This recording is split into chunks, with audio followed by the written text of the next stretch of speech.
From the 1011 Now streaming studio, this is 1011's Morning Pulse. Sponsored by Murray Roofing.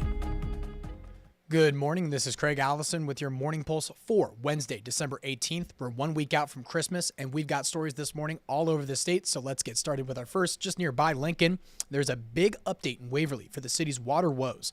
Lancaster County Board of Commissions says it's putting nearly $500,000 of COVID relief money toward helping expand the water supply infrastructure in town.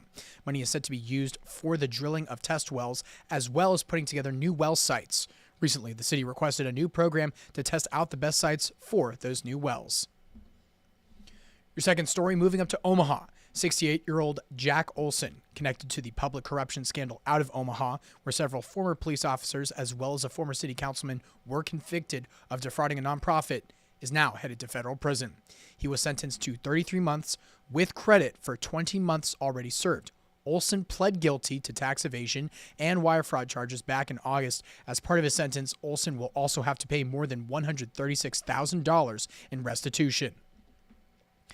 Your third story, an update out of central Nebraska. Seedling Mile Elementary School will shut its doors for the 2025-26 school year.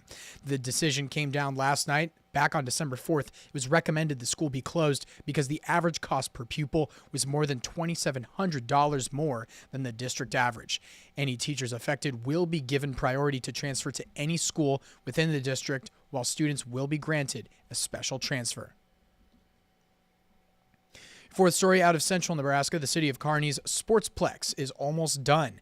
As the final stages of construction finish, the $45 million project is set to open this coming spring. Project broke ground in August of 2023 and will offer 209,000 square feet of indoor space.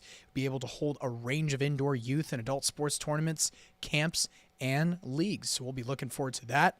And wrapping things up with your final story, a partnership for higher education between the Nebraska Department of Correctional Services and Southeast Community College had a major milestone last night. First graduate of the program walked across stage. There she is at Pinnacle Bank Arena last night. Jessica Whitaker smiling and dancing with certification that says she's now qualified to drive a semi-truck. She'd been working at it for months after spending almost 6 years of her life behind bars, and thanks to the Upward program, up to 20 students will graduate next spring. That is your Morning Pulse for this Wednesday morning, and we'll wrap things up with a look at your 7-day forecast.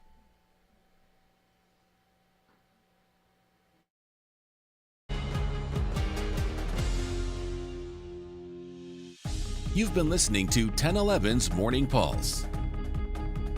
Watch, listen, stream on the 1011 Now app, on YouTube, or wherever you get your podcasts. Sponsored by Murray Roofing.